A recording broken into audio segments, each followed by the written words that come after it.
तो सवाल बड़ा है कि आखिर क्या पाकिस्तान जो एक फेल्ड स्टेट हो चुका है, जहां कट्टरपंथी और फौज हावी है, उससे एटमी हथियार छीने जा सकते हैं। और ये छीनने की बात आई कहां से, ये भी हम समझाने की कोशिश करते हैं। दरअसल आपको बता दें कि बाइडेन की बात हो या फिर वहां पर कई एजेंसीज की रिपोर्ट हो, कई एक्सपर्ट्स का ये कहना हो, हमेशा हमारे अपनी रिपोर्ट में भी देखा, कहा गया है कि पाकिस्तान में जिस तरह से इस्लामी चरमपंथी पाकिस्तानी सरकार या सेना कंट्रोल हासिल कर लेते हैं, किसी भी वक्त तख्ता पलट हो जाता है, पपेट गवर्नमेंट होती है, तो ऐसे में इनका सेफ एंड सिक्योर होना बेहद जरूरी है।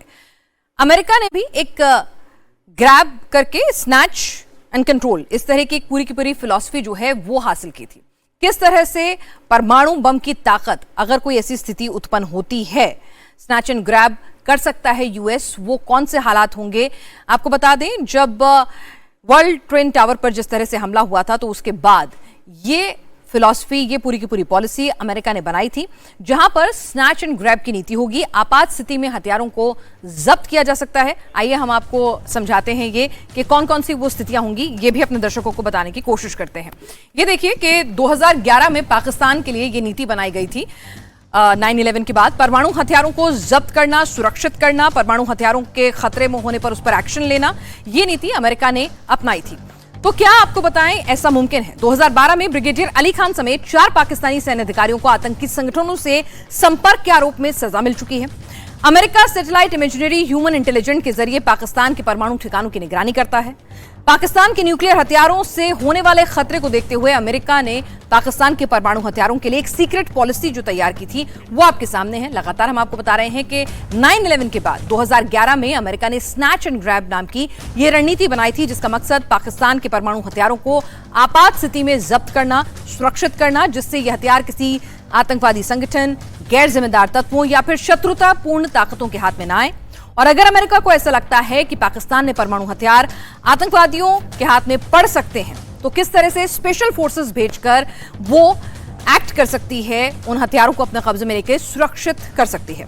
तो पाकिस्तान का इतिहास खुद ब खुद ऐसा करने के लिए मजबूर करता है। अब हिंदुस्तान ने जो अपील की है उसमें कितना दम है, तो अब आप देखिए कि पाकिस्तान पर किन किन स्थितियों में एक्शन हो सकता है, ये भी बता दें। फिर हमारे साथ बेहद खास मेहमान जो हैं इस वक्त जुड़ चुके हैं, वो बताएंगे कि आखिर ये मुमकिन है कि पाकिस्तान के परमाणु बम पर कोई एजेंसी विजिल रखे या फिर उसके परमाणु बम जो हैं वो उससे छीन लिए जाएं।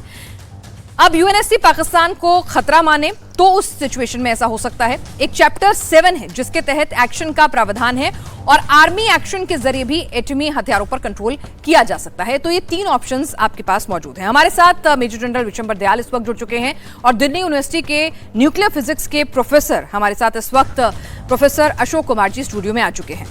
मेजर जनरल विशंबर दयाल जी, शुरुआत आपसे ही। हर कोई पाकिस्तान के न्यूक्लियर ब्लफ को तो हमने कॉल कर दिया है कि भाई देखिए हम आपसे डरने और दबने वाले नहीं हैं, लेकिन ये मेजर कंसर्न है क्योंकि जब हमने युद्ध शुरू भी नहीं किया, जब हमने सिर्फ आतंक पर हमला किया, तभी आप धमकाने लगे न्यूक्लियर बम फोड़ देंगे, खात्मा कर देंगे, दुनिया खत्म हो जाएगी। तो ऐसे रिस्पॉन्सिबल स्टेट से क्या वाकई में बम लिए जा सकते हैं? Is it possible? देखिए, अगर दुनिया में आज एक कंट्री है जो नॉर्थ कोरिया के बाद जिसके परमाणु शक्ति से दुनिया अगर चिंतित है तो वो पाकिस्तान है। देखिए, नॉर्थ कोरिया में फिर भी एक चिंता तो नहीं है कि भाई वहाँ पे किसी किस्म का उग्रवाद हो या वहाँ पे नॉन स्टेट एक्टर्स हो या वहाँ पे अनस्टेबिलिटी हो, वहाँ किंगशिप है। तो दुनिया को उस पॉइंट ऑफ व्यू से वहाँ कोई खतरा नहीं है वहाँ, मतलब, लेकिन वहाँ का खुद का राजा ऐसा है कि वो कुछ कर सकता है, जैसे कई बार वो कर देता है। और पाकिस्तान में तो ऐसे मैं समझता हूँ हजारों राजा हैं ऐसे। पाकिस्तान में अगर आपने देखा हो 2 साल पहले उनके यहाँ जब रिवोल्ट किया था अपना इमरान खान और उसकी पार्टी ने, तो जो उनके कोर कमांडर्स थे, फौज के कोर कमांडर्स के घर में जनता घुस गई। ठीक है, उनको बिल्कुल बेकाबू, मतलब उनके कंट्रोल में नहीं देखा था सड़कों पे क्या कुछ हो रहा था, पूरी दुनिया के सामने और फौज छुप गई। तो अगर फौज के कोर कमांडर, मेरी अपनी जिंदगी ज्यादा जरूरी है, न्यूक्लियर फैसिलिटी ज्यादा जरूरी है? अपनी जिंदगी हर आदमी गार्ड करता है। जो आदमी अपनी जिंदगी को गार्ड नहीं कर पाया, आखिर फौज सबसे बड़ी चीज है, फौज ही गार्ड करी उसको, वो न्यूक्लियर फैसिलिटीज क्या गार्ड कर सकता है? तो अब दुनिया इस बात को नहीं समझ रही कि उसके पास न्यूक्लियर वेपन्स हैं जो स्टोरेज में हैं, जो आम नहीं है, जो मतलब जो कैरियर्स पे नहीं है।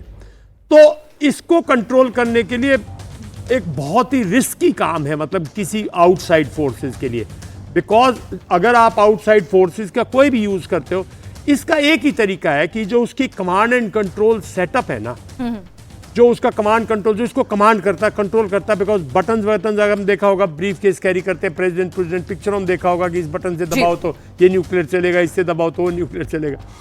तो वो जो उसको कमांड एंड कंट्रोल सिस्टम है, जो कमांड एंड कंट्रोल सिस्टम है और जो कैरियर सिस्टम्स है, आखिर अपने आप तो स्टोर से जा नहीं सकता कहीं, या तो हवाई जहाज पे जाएगा, या जो है आप उसकी जो है मतलब मिसाइल्स पे जाएगा।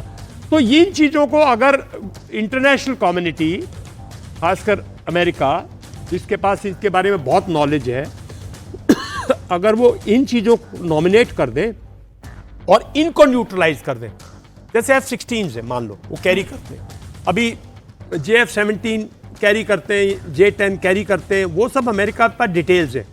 अगर आप स्टोरेज की बजाय उस पर अगर आप ध्यान दें, उनको न्यूट्रलाइज कर दें, उनको डिस्ट्रॉय कर दें, तो वो सडनली नहीं चेंज हो सकती। तो यही एक तरीका मेरे हिसाब से है, वरना अगर आप स्टोरेज फैसिलिटीज पे, अगर आप उस पर अटैक करोगे, आप कमांडोज भेजोगे, आप कुछ भी चैप्टर तहत 7 को मानता नहीं है कुछ भी पाकिस्तान, तो वो एक जब जिस कंट्री में नॉन स्टेट एक्टर्स हों, जिस कंट्री में हार्ड लाइन आर्मी हो, वो किसी ना किसी जगह, धमकी एक बात है, लेकिन उसका अस्तित्व तो कभी भी, उसको ऐसे लोगों को अस्तित्व खतरे का मतलब ये भी लगता है कि पानी बंद कर दिया उनका ना, हम इसको वॉर मानते हैं, वॉर मानते हैं, वॉर मानते हैं। तो वो कहेगा एक्ट ऑफ वॉर में, वो कल बोलेगा जी पानी, मेरे लोग सूखा पड़ रहा है, आप दीजिए, नहीं तो मैं बम चला रहा हूं। तो आप कब तक इसको हर रोज झेलते रहेंगे? तो मेरा मानना है कि इसका कोई ना कोई इलाज तो करना पड़ेगा। ठीक है।